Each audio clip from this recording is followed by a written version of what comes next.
हमारे भी बहुत आ सकते हैं, फिर ये प्रतिमा ही नहीं बचे। दोस्तों, हाई कोर्ट ग्वालियर के अंदर Baba Saheb doctor B R. Ambedkar, symbol of knowledge और विश्व रत्न संविधान रचयिता बोधिसत्व डॉक्टर बी.आर. अम्बेडकर जी की मूर्ति को कौन लोग हैं जो कि हाई कोर्ट ग्वालियर परिसर में नहीं लगने दे रहे और अपने आप को कहते हैं कि हम हाई कोर्ट में यहाँ पे वकील हैं।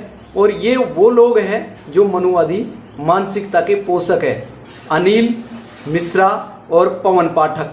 ये दो शख्स एक ऐसे हैं जो कि आरएसएस एजेंडा के तौर पर यहाँ पर वकालत नहीं करते।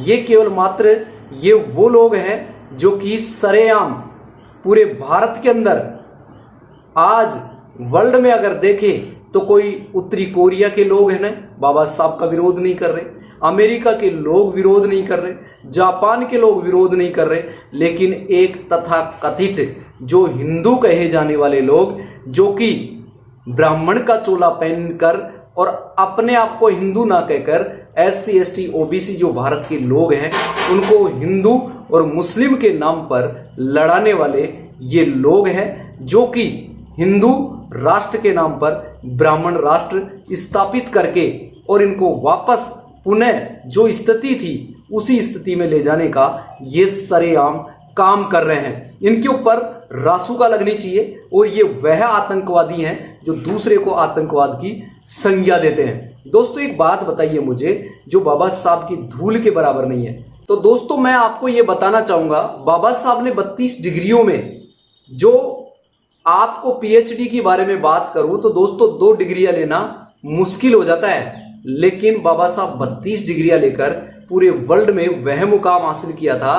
तो दोस्तों 1938 के अंदर जब बाबा साहब से मिलने के लिए जॉन गुंटर उनके घर पर जाते हैं तो दोस्तों वहां पर 8000 बुक्स थी। 8000 बुक्स। क्या इन ये वकालत करने वाले पवन पाठक और अनिल मिश्रा इनके घर पे 8 बुक भी होंगी? 8000 बुक थी। और उसके बाद में जब बाबा साहब का परिनिर्वाण हुआ 6 दिसंबर 1956 को, तब जाकर वहां पर उनकी लाइब्रेरी में वहां पर देखा गया तो वहां 35,000 बुक थी। 35,000 बुक। ये उनकी धूल के बराबर भी नहीं है। और ये कहने का मतलब क्या साबित करना चाहते हैं? आज एक अगर हिंदू होने का अगर वादा और दावा करते हैं तो फिर विरोध कौन कर रहा है?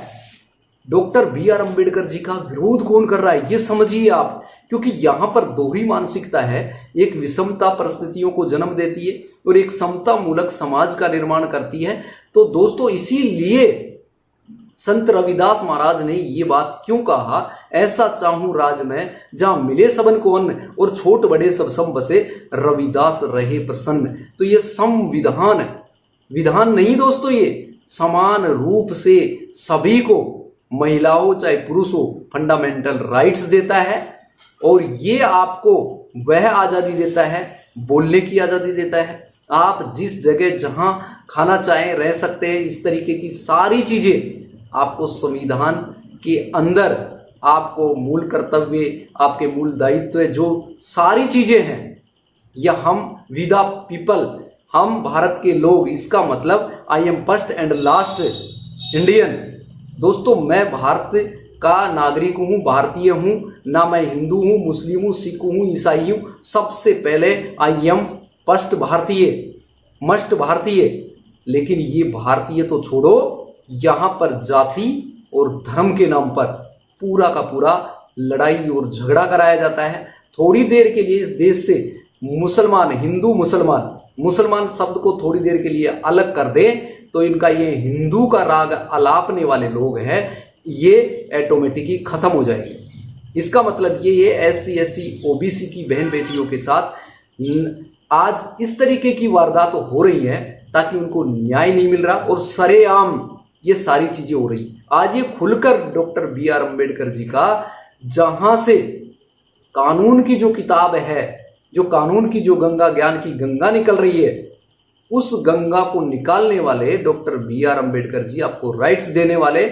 अगर और किसी की प्रतिमा लगती तो बात समझ में आती, लेकिन यहाँ पे संविधान रचयिता, संविधान के जनक की अगर यहाँ पे प्रतिमा लग रही है तो इनके पेट में मरोड़े चल रहे हैं। इसका मतलब ये मानसिकता का परिचय है, ये खुद दे रहे हैं।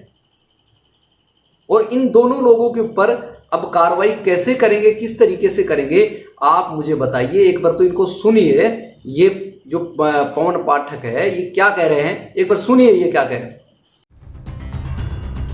ये बताओ क्यों लगेगी बाबा साहब की प्रतिमा? ये प्राइवेट प्रॉपर्टियां हैं क्या? मेरे को परमिशन दिला दो, लाओ मैं 90% वकील खड़े कर देता हूँ, मैं लगाता हूँ राम जी की प्रतिमा, लगा दो परमिशन। हाथापाई का भी आरोप लग रहा है। हाथापाई का आरोप लगेगा जब आप बाहर से आउटसाइड से आपराधिक तत्वों को कहीं भीमसेना कहीं फलाने बुलाओगे, लगेगा। अगर शांति बाहर रखनी है तो इनको सबको विदा करो, शांति से जो प्रक्रिया है आप बहुमत कर लो। कल जनरल बॉडी की मीटिंग है, उसमें वकील जितने बहुमत में बोलेंगे उस हिसाब से हो जाएगा प्रोग्राम। ट्रक में ये प्रतिमा रखी, ट्रक में प्रतिमा रखी है, ये कहीं नहीं जाएगी, DRP लाइन जाएगी या फिर वहाँ जाएगी। और नहीं तो वकील इतने कमजोर नहीं है, बाहर के आउटसाइडर हमारे भी बहुत आ सकते हैं, फिर ये प्रतिमा ही नहीं बनेगी। एक भारत के संविधान के जो दायरे के अंदर रहकर और इनके ऊपर जो एट्रोसिटी लगे, जो जिस तरीके की सारी चीजें लगे, इनके ऊपर लगनी चाहिए। और इनकी वकालतनामा करने के लिए जो एडवोकेट शब्द को जो बदनाम कर रहे हैं और इनको साजिश के तहत जो इस तरीके से बाबा साहब की मूर्ति ना लगने देना, ये दो व्यक्तियों का काम नहीं है, पवन पाठक और अनिल मिश्रा। इसके पीछे पूरी की पूरी लॉबी है जो काम करती है कि आप एक बार ऐसा करें, देखते हैं कितना विरोध होता है, कौन लोग सामने आते हैं। ये इस तरीके का कार्य इस तरीके का करके और एक ध्यान को उठाने का, मुद्दे से भटकाने का काम कर रहे हैं। अभी आपके सामने देखते देखते आपको पता है भारत के अंदर क्या चल रहा है। अभी आपको सिंदूर ऑपरेशन के बारे में देखने को मिला और उसके बाद में उससे डाइवर्ट करके वहाँ पे भी जाति ढूंढ लिया। व्योमेश सिंह है और उसके साथ दे रही जो बहन हमारे जो कुरैशी जी है, सोफिया कुरैशी जी, और उनके बारे में भी अब हिंदू मुस्लिम का जो राग अलापने वाले थे उसके अंदर भी जातियाँ आ गई।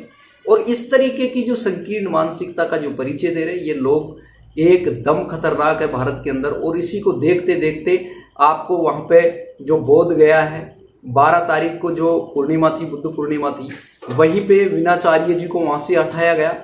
एक वो ज्वलंत मुद्दा, उधर से मुद्दे को भटकाने, ऑपरेशन सिंदूर से भटका के, और ये मुद्दा सामने आ गया। उधर से उस मुद्दे को भटकाने के लिए ग्वालियर हाई कोर्ट का मुद्दा आ गया।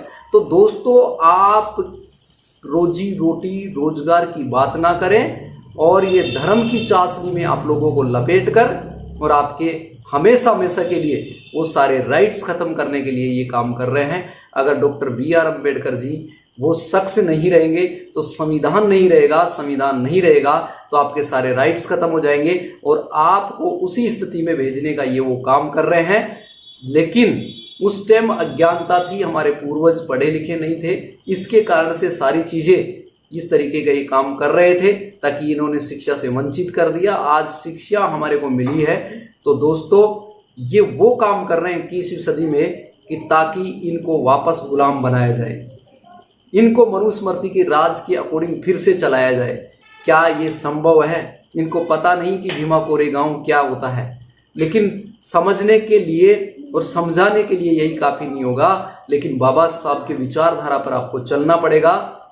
बुद्ध की जो पंचशील है, अष्टांगिक मार्ग हैं, त्रिपिटक सिद्धांत है, उनके ऊपर आपको उनको पढ़कर उनके ऊपर चलना पड़ेगा। बाबा साहब की 22 प्रतिज्ञाओं को भी आपको याद रखें और उनके विचारों पर चलें, ताकि बात ये नहीं है कि बाबा साहब की मूर्ति की है, बात है बाबा साहब के विचारों की। ताकि आज अगर बाबा साहब की प्रतिमा वहाँ पर नहीं लगती है तो हमेशा हमेशा के लिए बाबा साहब के विचारों को ये ख़त्म करने का वो काम कर रहे हैं ताकि ना रहेगा बांस, ना बजेगी बांसुरी। बाबा साहब के हमेशा हमेशा के लिए उनको ख़त्म करने का काम कर रहे हैं।